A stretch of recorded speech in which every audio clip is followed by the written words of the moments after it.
Now tuned into the greatest. The Run with Manny Wilson podcast. The Manny Wilson podcast. The best sports podcast there is. Yes, sir. What's up, everybody? Welcome back to The Run with me, Manny Wilson. All the way from Detroit to Chicago to your speakers and headphones. I appreciate you tuning in to the first interactive sports podcast, a community that makes sure your voice is heard. So if you're something you agree with, you disagree with, you like or you dislike, go ahead, shoot me a call, 219-413-9405, and we will play your take back on our next episode. And shout out to SeatGeek for sponsoring this episode. Get $20 off your first ticket purchase when you use the promo code The Run Podcast. This code can only be applied to first-time users on the mobile app or website. So go ahead, create you an account really quick. Go to one of these Pistons games that's coming up all next season, or the baseball games, the Cubs, check them out. Or even, since we're going all the way out to LA today, go to a Dodgers game. I'm here with the editor of the LakersNation, columnist for Sporting Tribune, the Cold Wire, and host of Jello Jiggling, a podcast that covers all things Lakers, Ryan Ward. What's going on, man? I'm glad to have you on the show today. Yeah, I'm glad to be here, man. Glad to be here. Crazy week. Crazy week. I know it's probably insane. So of course I appreciate you joining in, especially with all the draft stuff going on and, just having to cover everything with the Lakers and all the craziness going on. New coach, a lot of moves for the Lakers. So I'm just cut straight to it because I don't want to hold you up much longer than I have to. Some crazy stuff, starting with the J.J. Redick hire, man. I had faith in J.J. Redick. I kind of have faith in him because he was a solid player, very consistent dude as a player. And in coaching, obviously, you're going to need some consistency and stuff. But it was just wild to me that the Lakers went with J.J. Redick instead of pursuing some head coach who was like a vet, because we know they tried Dan Hurley. They even had interest in Jay Wright at one point, but they went with a guy with no coaching experience. So I want to hear your initial thoughts on that, since, that's very near and dear to you as your team's new head coach. What do you think about that? I think it's crazy. I think it's absolutely nuts. I think it reeks of desperation and not having, kind of a clear, goal or plan. It's just, LeBron likes this guy. Okay, bring him in. Oh, he coached fourth graders? Oh, that's good. That's cool. He's got a podcast? All right. Sounds good. It's so crazy, man, because I always say, I'm like, it's not about what you can do all the time. It's not about how good you are, but sometimes it's just about who you know. And this right here is just proof that, oh my gosh, this guy is close to LeBron. So they say, you know what, go ahead, come coach with us. Well, you must be the king of BSing. You know what I mean? He must he's supposed to be a smooth talker. He gotta be. Because I don't know how the hell this happened. I mean, the Raptors didn't even hire him last year. That tells you something. They're in a complete rebuild, and they're like, yeah, no, we're good. But the Lakers, 17 banners, LeBron James, Anthony Davis, and they're like, oh, let's bring in a first timer after we just fired a guy because he couldn't get past the first round. Just make it make sense. I feel like I'm in a bizarro universe. Like everything's just turned upside down. Maybe I died at the end of the last season or something, and this is my nightmare.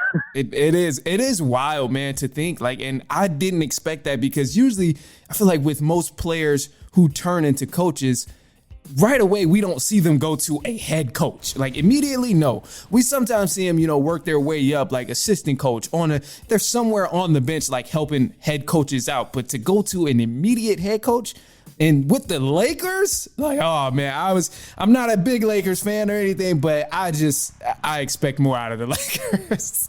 I expect a little bit more. It's like you won a raffle at a fair or something, you just put in $5.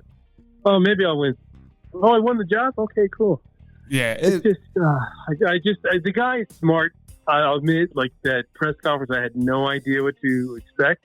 And he did impress me a little bit with the things he said, but you could say whatever you want. You know what I mean? A lot of people are good at talking and convincing you of stuff, but then when it comes to the job, they're the complete opposite, So yeah, that's facts.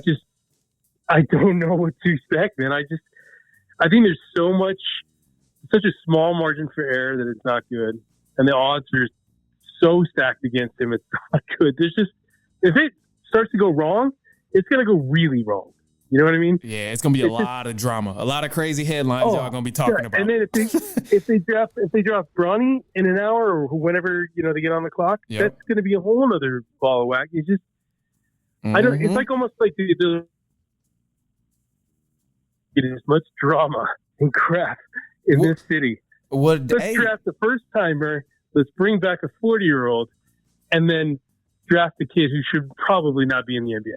Yeah, I mean, that's the Lakers, man. That's a big stage, and all the drama that's happening, it's gonna make for a very interesting season come next year, because it's like you mentioned, little room for margin, very, very little room for error, because oh my gosh, man, it's gonna be rough if they have anything that go wrong. And it's funny that you mentioned this too, because I heard you say something about banners, and I kind of want to backtrack a little bit, because obviously we know the Lakers, they just hung up a banner. It wasn't a championship banner like everybody hoped, but they did hang up a banner, the in-season tournament. So they weren't NBA champions, but they're in-season tournament champions.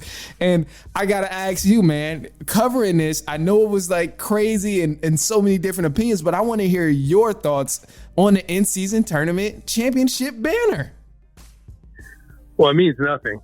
It means nothing right now. Nothing. Okay. I mean, I was entertained. I thought it worked, but I think in terms of, it's going to be a joke until it's 15 years in, and people are really like talking about it and being about it. But it's just, they say there's that famous saying, like the first guy through the wall always gets bloody, right? Mm-hmm. Well, the Lakers were the first ones through the wall, and then they hang a banner.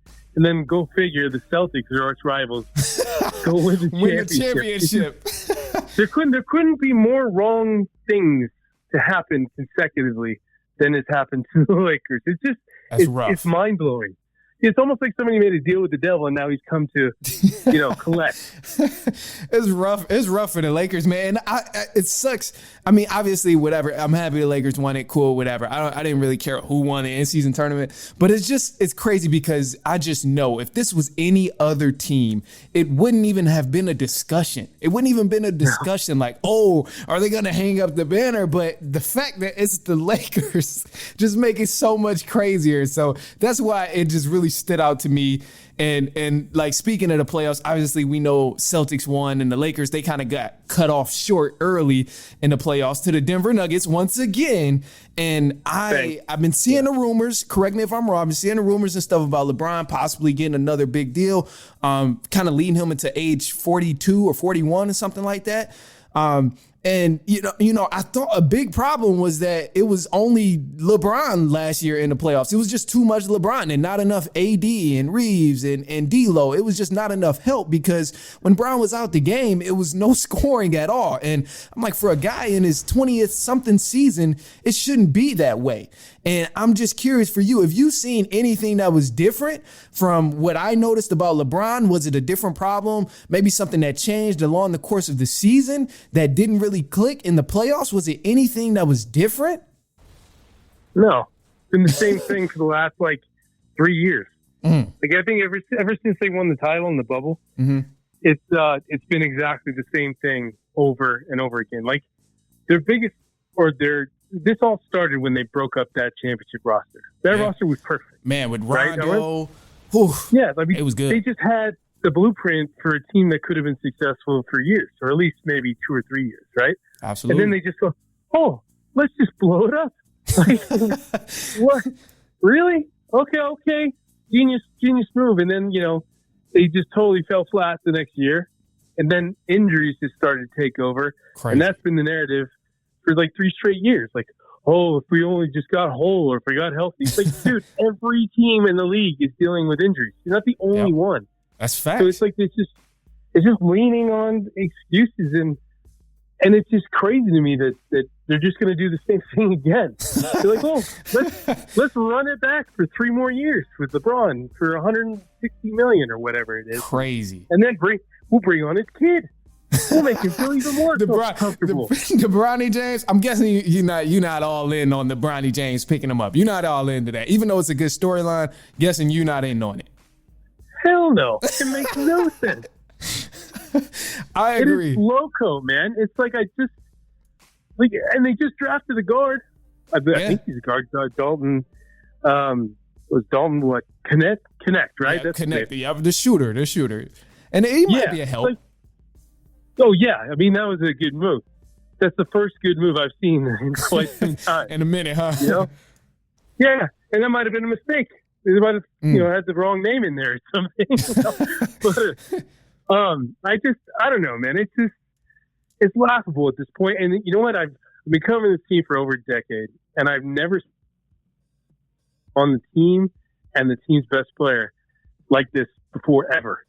Like even the dark days of Kobe, he was basically limping to the finish line. They never turned on him. The only crap I saw at that time was like, oh, why did they give him the 2 year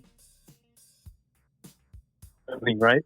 But now they're like, no, we'll just give LeBron a 3-year extension for 160. Crazy. Which he'll make more than 48 in 1 year. It's just crazy. I don't get it. I mean, I honestly think that they've exhausted their options, and this is the only way that they can go. And LeBron's all for it. So he's just like banking money, trying to probably making enough to buy the Vegas.